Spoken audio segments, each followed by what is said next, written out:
اعوذ باللہ من الشیطان الرجیم بسم اللہ الرحمن الرحیم۔ کربلا کا تیسرا پارٹ، جنگ شمر کا حکم نامہ لے کر آنا، جن کے اندر یہ حکم تحریر تھا کہ ابن زیاد، اگر تم حسین ابن علی سے نہیں لڑ سکتے ہو تو خود کو یعنی اس دعوے سے فارغ ہو جاؤ اور سپہ سلاری کی تمام اختیارات شمر کے حوالے کر دو اور حکومت کے تمام کاغذات شمر کو دے دو۔ تم کچھ نہیں کر سکتے۔ ابن زیاد، تم لڑنے سے ڈرتے ہو، تمہیں لڑائی کے میدان میں بہادری کے جوہر دکھانے کو بھیجا تھا اور زبانی شمر کو تاکید کر دی، ذرا ہوشیاری سے کام لینا، عیاری اور مکاری اور جاسوسی کا لباس پہن کر جانا، پہلے نرمی سے کام لینا اور ابن زیاد کو اپنی عیاری اور مکاری کے پھندے میں پھانس لینا۔ شمر یہ سب کو سن کر کربلا کے میدان میں پہنچتا ہے اور حکم نامہ ابن زیاد نے جب پڑھ لیا، جب صلح کی کوئی امید نہ نہیں۔ محرم کی 9 تاریخ ہے۔ امام علی مقام خیمے سے باہر تشریف فرما ہے اور حضرت عباس اہل بیت لیٹے ہوئے جلوہ فروز ہیں۔ اچانک حضرت عباس نے محمد ابن سعد کو خیمے کی طرف آتے ہوئے دیکھا اور اس کے تیور کچھ بگڑے ہوئے نظر آئے۔ حضرت عباس نے امام برحق سے عرض کیا کہ ابن زیاد خیمے کی طرف آتا ہے اور اس کی حالت کچھ ٹھیک نہیں لگ رہی۔ امام علی مقام نے حضرت عباس سے فرمایا کہ تم جلدی جاؤ اور اسے رستے ہی میں روکو، میں بھی عقاب میں آتا ہوں۔ حضرت عباس نے کہا، سرکار آپ کو آنے کی ضرورت نہیں، جو وہاں تشریف لائے گا میں ہی کافی ہوں اس کے لیے۔ اگر اس نے ذرا سی گستاخی کی تو میں اس کا سر قلم کر دوں گا، سرکار کے قدموں میں ڈال دوں گا۔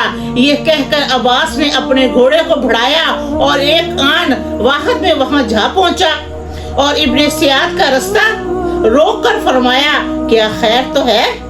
اور بے وقت آنے کا مطلب پوچھا اور چہرے پر کیوں اداسی چھائی ہوئی ہے ابن زیاد؟ ابن زیاد نے آہستہ سے عرض کیا، عباس گھوڑے سے اتر کر میرے پاس آؤ۔ حضرت عباس یہ بات سن کر گھوڑے سے اتر کر ابن زیاد کے پاس تشریف لے گئے تو ابن زیاد نے ایک خط حضرت عباس کو دیا کہ عامل کوفے کا حکم نامہ تھا جو ابن زیاد کو بھیجا گیا تھا۔ ابن زیاد نے خط لے کر کہا، یہ خط پڑھ کر اس کا سارا مضمون امام پاک کو سنا دو اور جو بھی امام علی مقام اس خط کا جواب دے ارشاد فرمائے مجھے آ کر بتاؤ، جلدی جاؤ۔ حضرت عباس رضی اللہ عنہ نے اس خط کو پڑھا اور تو قیامت کا منظر نظر آیا۔ صلح کی ساری امیدیں خاک میں مل گئی۔ عباس نے اس خط کا مضمون پڑھ کر امام علی مقام کو جب امام علی نے وہ خط سنا، امام علی مقام کی آنکھوں میں آنسو نکل آئے۔ حضرت عباس سے فرمایا، امام علی نے ابن زیاد سے کہو کہ ایک رات کی مہلت دے دے تاکہ ہم اپنے پروردگار سے استغفار کر لیں۔ حضرت عباس رضی اللہ نے یہ پیغام امام علی مقام کا ابن زیاد کو پہنچا دیا۔ ابن زیاد لوٹ کر اپنے لشکر میں آیا اور شمر سے کہا کہ امام علی مقام ایک رات کی مہلت طلب کرتے ہیں۔ شمر نے کہا، آپ کو اختیار ہے مگر باغی کو مہلت دینا جرم ہے۔ اس پر بہت سے لوگوں نے کہا کہ اگر ولیم کے باغی ایک رات تو کیا 2 رات کی بھی مہلت مانگتے تو آپ ان کو دے دیتے اور اس کا کوئی جرم نہ کہتا۔ قیس ابن اشد نے کہا کہ مہلت ایک بہانہ ہے۔ صبح ادھر امام علی مقام تمام افراد کو جمع کیا तमाम अपने साथियों को पहले मगरिब की नमाज अदा की। मुहर्रम की 9 तारीख है और इमाम अली मकाम पर ये आखिरी नमाज पढ़ा रहे हैं। नमाज से फारग होकर इमाम अली मकाम ने अल्लाह ताला से दुआ की और फरमाया, ए अल्लाह, मैं तेरी रजा विच राजी हाँ। क्या अल्लाह ताला तू भी मुझसे राजी है? इमाम अली मकाम का अपने साथियों से खुतबा। इमाम अली मकाम ने अपने तमाम साथियों में ये तकरीर फरमा रहे हैं कि यजीद सिर्फ मेरे खून का प्यासा है, फकत मुझसे ही अपनी बैत का तलबगार है और उसकी नजर में सबसे बड़ा दुनिया भर में एक ही बड़ा दुश्मन है। जो दुश्मन मुझे समझता है, तुम लोगों से उसको कोई दुश्मनी नहीं है। मैं तुम सबको बाखुशी इजाजत देता हूँ कि तुम सब अपने अपने घर वापस चले जाओ। मेरी वजह से मुसीबत में ना पड़ो। मेरी दिली तमन्ना ये है कि परवरदिगार आलम अपनी राह में मुझे मेरी तन्हा जान की कुर्बानी कबूल फरमा ले। तुम सब अपने अपने घरों को चले जाओ और इस मुसीबत से बच जाओ और तुमको हमेशा खुशी और खुरम अपने दीन पर कायम रखे और इस साथ ईमान तुमको दुनिया से जिंदा रखे और मेरी एक जान की कुर्बानी को खुदावंद मुस्तफा सल्लल्लाहु अलैहि वसल्लम कबूल फरमा ले। और मेरे दोस्तों और भाइयों, अभी वक्त है, इस रात की मोहलत है। सुबह को मैदान हश्र का मंजर नजर आए, बस जल्दी करो, अपने अपने घरों को वापस हो जाओ। नौजवान अहले बैत मुस्तफा सल्लल्लाहु अलैहि वसल्लम की आखिरी रात इमाम अली मकाम और सरफरोश शान सलाम में 9 मुहर्रम की रात है, जो कि जवान अहले बैत मुस्तफा सल्लल्लाहु अलैहि वसल्लम की आखिरी रात थी, जिस रात में मुस्तफा सल्लल्लाहु अलैहि वसल्लम के जिगर गोशा मुर्तजा बाज़ारे इम्तिहान से दीमी जिंदगी गोहरों की खरीदारी के लिए अपनी जान और किस्मत का अंदाजा कर रहे थे। सबकी निगाहें शहादत के दरवाजे पर जमी हुई थी। बहार खल्लद हूरें जन्नत की कशिश अपनी तरफ खींच रही थी। इमाम हक फरजंदे मुस्लिम और मुस्लिम के भाई से फरमा रहे थे कि तुम मेरे शहीद भाई मुस्लिम की निशानी हो, मेरे दिल की शादमानी हो, अपने अपने घरों को वापस चले जाओ। ये सुनकर हर एक ने कहा कि हम बाज़ारे इम्तिहान से अपनी जान नगद देकर दीनी जिंदगी की होकर खरीदेंगे। हर फर्द अपने जज्बे जहाद इश्क का मुजाहरा कर रहा था और शहादत के नशे में था।